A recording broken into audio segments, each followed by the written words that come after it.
Alright, so we got every time a Primarch was killed explained from your boy Majorkill, man. Shout out to everybody that's been subscribed to the channel.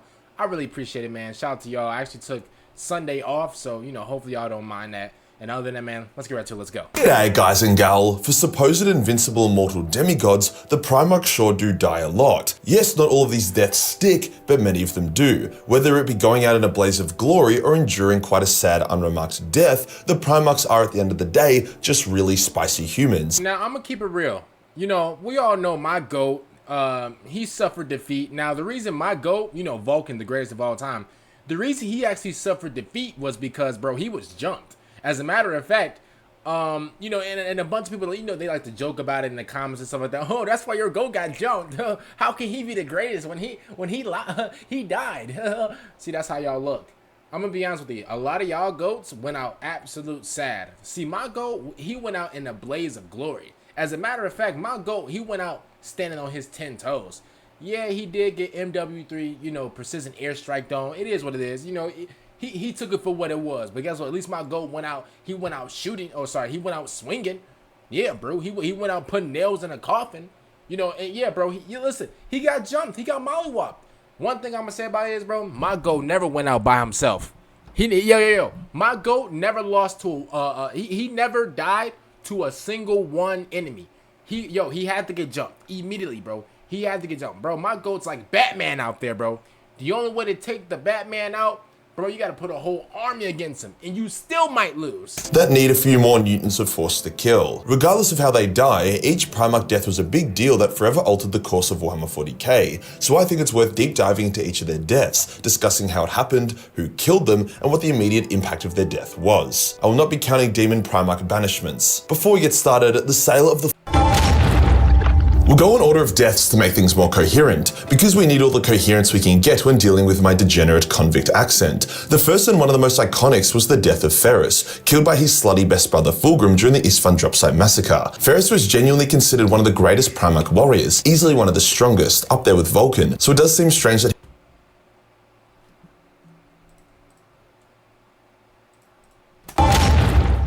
We'll go in order of deaths to make things more coherent, because we need all the coherence we can get when dealing with my degenerate convict accent. The first and one of the most iconics was the death of Ferrus, killed by his slutty best brother Fulgrim during— Oh, this is Ferrus right here? He was as strong as who? Not my GOAT. Nah. The Isstvan Dropsite massacre. Ferrus was genuinely considered one of the greatest Primarch warriors, easily one of the strongest, up there with Vulcan, so it does seem strange that he would lose to Fulgrim in what was more or less a strength contest. However, Ferrus had been surprised multiple times that day. Firstly, he was surprised by his supposed reinforcement legions opening fire on his warriors, but more importantly, he was surprised by Fulgrim's strength, since Fulgrim was being fed raw power by the Laer blade. Ferrus went for a strike that in normal circumstances would have broken Fulgrim's guard and left him open for a fatal blow. However, Fulgrim blocking the strike and matching Ferrus' strength was unexpected, making Ferrus the one exposed to a fatal blow instead. Yo, I bet whenever Fulgrim blocked his shot, bro, y'all know like in Dragon Ball, whenever like something crazy happens and like Krillin be like, bro, I promise you, that's what he just made, bro. He made the same sound, no lie. Now I'm gonna be honest with you, bro. I've actually never been in that circumstance before. If I actually was in that circumstance where, you know, let's say like, you know, I'm mollywopping somebody and like I try to go in for like the 99th punch and they block it, and then all of a sudden everybody's like I'm gonna be honest with you, then I'll be shaking in my boots, bro. Like my stomach go hit an all-time no, bro. Like, yo, bro, I'm not gonna lie to you, bro. At that point, that's when your boy might get a little bit nervous. Like obviously I'm gonna still have everything, you know, under control, but like I'm gonna be honest with you, like I can see how he was kind of like, you know, starstruck whenever that happened. Fulgrim raised up his sword. He actually refused to finish his brother, but his will was so broken that the demon within the Laer blade managed to force him to swing the sword anyway, cutting off Ferrus' head. It's hard to walk off a decapitation, so with a bright flash that often represents a Primarch's death, Ferrus was no more. His death shook everyone, as up until then, Primarchs were thought to be unkillable. It really raised the stakes of the heresy for everyone and drove Fulgrim into insanity. Ferrus was not the only Primarch to die that day. Vulcan tried to charge down Perturabo's gun line, but had a nuke dropped on him instead.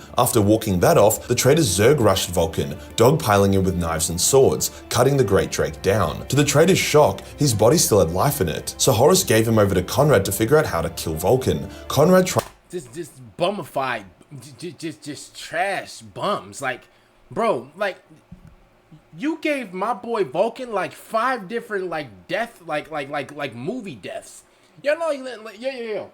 I'm pretty sure like y'all seen movies where like it's that one guy and he's getting shot by like 20 people. And then there's like another movie death where there's like a guy getting stabbed up by like a bunch of swords.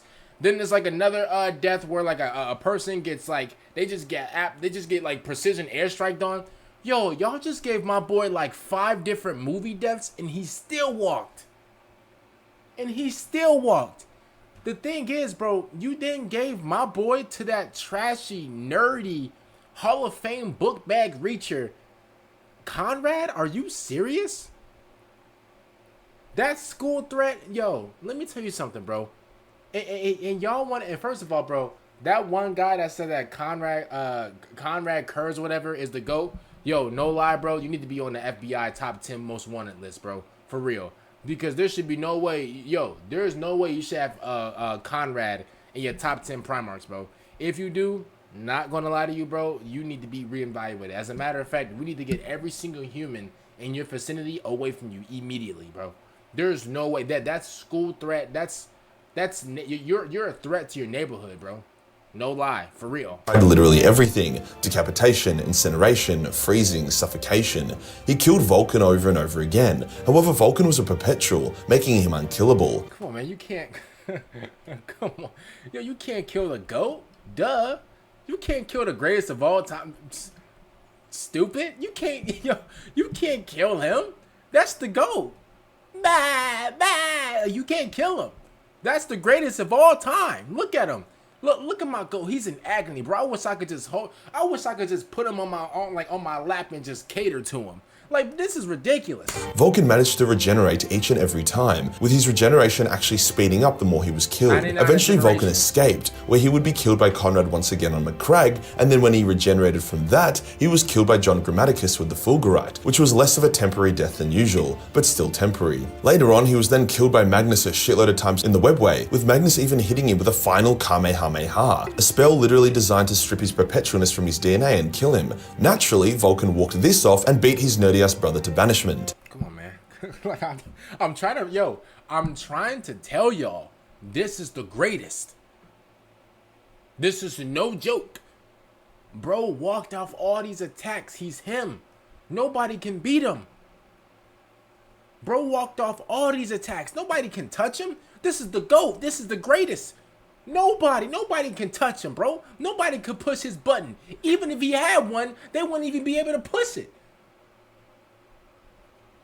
A little while later, Vulcan tackled a gigantic knight-sized orc into a vat of pure wire energy and was atomized. This has to be some kind of record. Vulcan is what happens to a Primarch when you take their plot armor away. They die all the time. And then to negate that, he was given even stronger plot armor. Funny to think that Vulcan died more times than all the other Primarchs combined. This next one is a bit more interesting, as it wasn't exactly a proper death, but I'm still gonna count it because this is my fucking channel and I can do what I want. Angron's death at the hands of the Butcher's Nails. Hear me out. The Butcher's Nails were not compatible with Angron's Primarch brain. Instead of fueling his aggression and giving him pleasure rewards for violence, the nails just shredded his brain and put him in a constant state of agony. His brain was healing slightly slower than the nails were destroying it. Thus, Angron was slowly dying, with the Emperor even remarking that his son only had a few years left, so he was content to let him fulfill his role before expiring. That death would come during the Scouring of Nysiria, Angron's homeworld. During the peak of the battle, when Angron was fighting Guilliman, and Lorgar was performing a ritual to forcefully ascend Angron to become a demon, Angron began seizuring and hemorrhaging. He finally hit the moment of no return, where his brain was finally defeated by the nails. If Lorgar hadn't turned Angron into a demon right there and then, that seizure would have likely killed Angron or made him brain dead. There's also an argument to make that becoming a demon is also technically a death sentence, but I'll save that for another video. So while Angron did technically live on as a demon, the dude's mortal life had basically ended just as he ascended. This next Primarch death was as wasteful as it was confusing, that being Alpharius's.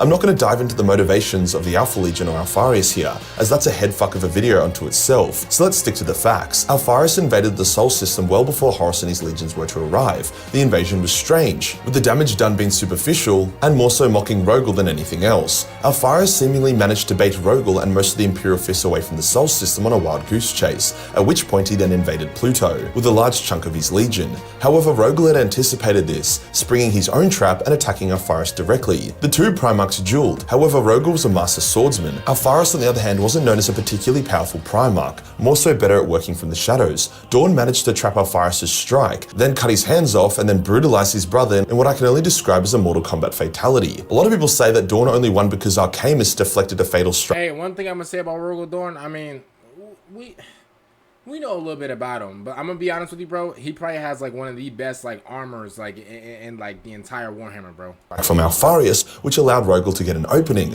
but a lot of people are stupid fucks that don't know the lore. The lore literally says that Arcamus' attempt to block Alpharius' strike did nothing. It didn't even slow the strike down. It just sent Arcamus flying. The lore also states Rogal was baiting the strike deliberately to give himself an opening to finish the duel fast, i.e. Rogal won fair and square. The result of this was Omegan taking control of the Alpha Legion and withdrawing most of them from the heresy. Rogal Dorn also discovered a lot of holes in the Sol System's defenses, so this was a bit of a loyalist dub. This next one is also a bit on the fence, but I'll still mention it. Jaghatai Khan being killed by Mortarion. During the Siege of Terra, Morty unleashed this plague of despair that was causing thousands of defenders to kill themselves and millions more to more or less give up. Even Rogal wanted to give up. The Khan knew he had to kill Morty to stop it, so he charged his forces right into the Death Guard and confronted his mothy brother. The two fought, Morty seeming to be the greater of them until Jaghatai went turbo mode, fucked Morty up and then cut his head off, suffering a fatal wound in return. Now the reason why I count this as a death despite Jaghatai being taken to safety and eventually restored to life is because there was a flash of light that heralds the Primarch's death, as well as his sons feeling the psychic shockwave of his death. My theory is that he did die, but the Emperor held his soul in his body through sheer will, giving the Loyalists enough time to get him to a Dark Age of Technology healing device. Shit was lit. The immediate impact of this was— What? He held his wheel? Yo, Big E, how come you couldn't help the goat out? How come you couldn't help Vulcan out and hold his wheel? Yo, what? See, this is what I be saying. Yo, Big E, not gonna lie to you, bro. One of these videos, I will crash out on you. One of these videos, yo, it will be a relentless belt to add on you, bro. No lie. Like, I'm not even trying to be funny. It will be a relentless belt to add, just roast session on you, bro. Like, so, hold up. So you let your best son, yeah, I said it. You let your best son, the greatest of all time, you let him get mollywopped, jumped, betrayed, done for. You let him just get done up 4, 5, 6, 7, 8 times. Oh, no, wait, he did help him out. Oh, no, wait, he did help him out with the Conrad thing. Yo, Biggie, I just wanna apologize. Yeah. Yeah, we'll talk. Yeah. the Loyalist recapturing of the Lionsgate spaceport, allowing them to drive off the traitor fleet in orbit with its guns. They also broke the Death Guard and ended the Curse of Despair. Overall, a good result. What was less of a great result was Sanguinius getting beaten to death by Horus. Sanguinius was fated to duel his brother and he was fated to die, yet Sanguinius wanted to defy fate. When the two brothers fought, Sanguinius was actually the greater warrior and won the duel, but then Horus activated turbo fuck you Chaos God mode and quickly ended the fight, beating Sanguinius down like a disobedient dog, pulping his organs, crushing his bones, and making a mess of things. He then squeezed Sanguinius until the Great Angel died, before then allowing demons to string up and crucify the Angel's corpse. A pretty undignified end to such a dignified warrior. The immediate impact was that the entire Blood Angel Legion was struck by the Black Rage. All of them, even the noble ones like Raldaron and Azkaellon, were turned into rabid beasts, ripping anything they saw to shreds, terrifying even the traitors who were overwhelmed and torn apart. It also doesn't really specify how, but Sanguinius' sacrifice was essential in the Emperor's victory over Horus, so there's that. Speaking of which, Horus was the next Primarch to die.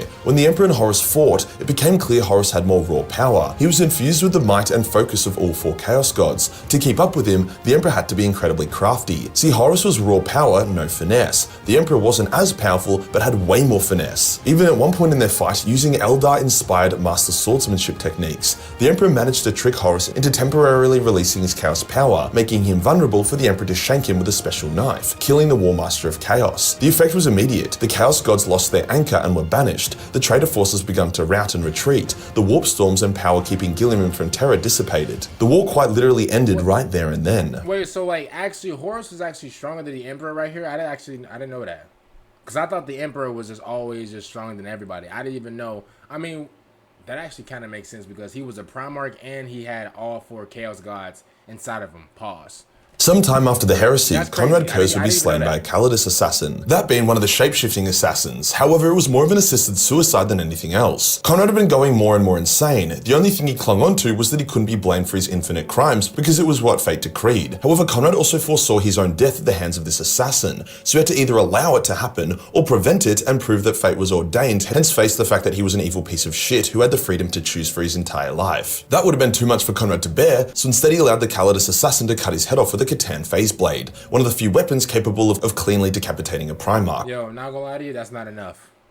Yo, what this damn school threat did to my goat, not gonna lie to you, bro, he had to get launched into the sun or something, bro. He had to get launched into the sun or something. I'm not even trying to be like that guy or whatever. I'm not tough. I'm not, like, you know, I'm not from, like, you know, like the East Hills of New York. Yo, listen, he gotta either get launched into, like, the sun or, like, we gotta put him in, like, like, I don't know. But that's not enough. That's not enough, bro. I want to hear this man screaming. The immediate effects was a large chunk of the Night Lord Legion scattering into various warbands, as well as some Night Lords hunting down and killing the assassin in revenge. Now for a kill that didn't quite stick, that being Guilliman getting stabbed and killed by Fulgrim. During the scouring, the Loyalists were hunting down the remaining traitor elements. Guilliman came face to face with Fulgrim. Now Guilliman fucking sucks at Primarch dueling. He pretty much loses every time. Fulgrim on the other hand is quite good at it and is also a big ass demon, so he managed to stab Guilliman in the throat with a poison blade. G-Man died, his soul being at the tip of the warp, about to plunge in. However, it appears that the Emperor intervened to stop G-Man's true death, likely similar to with the Khan. Then Guilliman was put into stasis before being brought back to life 10,000 years later in the current setting. The effect of his death wasn't as dramatic as others, as there were other loyalist Primarchs who could continue leading the Imperium, but I'm sure his sons were pretty depresso expresso about it. And finally, Rogal Dorn's apparent death to a large group of cultists. I know the canon of this event is in doubt, but it's worth mentioning anyway. During one of Chaos's early incursions into the Imperium after the heresy had ended, Rogal faced them head on, getting trapped on board an enemy ship and then getting swarmed to death by cultists, not legionaries, cultists. However, GW doesn't like perma-killing potential moneybags, so now the official story is Dorn being MIA, only his hand getting found. As Dorn was more or less the last loyalist Primarch to vanish, the effect was that the Imperium, for the first time, would not be led by Primarchs or the Emperor, but by a bunch of humans, who did manage to keep the lights on, but fucked up almost everything else. If you enjoyed the video and you want to support the channel, then Shout out to our boy Majorkill, man, for releasing this video. Like I said before, what they did to my boy Vulcan was not fair at all. To be honest with you, I'm like 3 steps away from even saying that like his whole bit didn't even count, you know, because everybody else stuff was like a 1v1. My goat, bro, he went out, you know, he just went out, he got jumped, he got spat on, he, you know, he just got everything that was just tormenting, you know, like my goat, it wasn't fair the way they did him, you know. And he got jumped every single time, you know. Vulcan was going up in a 1v1, bro. Nobody could stop him, bro. He was like prime LeBron James, bro. Nobody could stop him. It is what it is, though. You know, I understand. You know, there's actually going to be people in the comments of this video saying, oh, well, no, actually, Vulcan. It's okay, bro. You're a hater. It is what it is, bro. Vulcan's still the GOAT. Hopefully, you guys enjoyed the video. I'm going to see you guys later fixing them out. Thank y'all so much for, you know, excuse me for not dropping a video on, I believe it was Sunday. Shout out to y'all again, man. I really appreciate y'all. And I'm going to see you guys later fixing them out. Bye, everyone.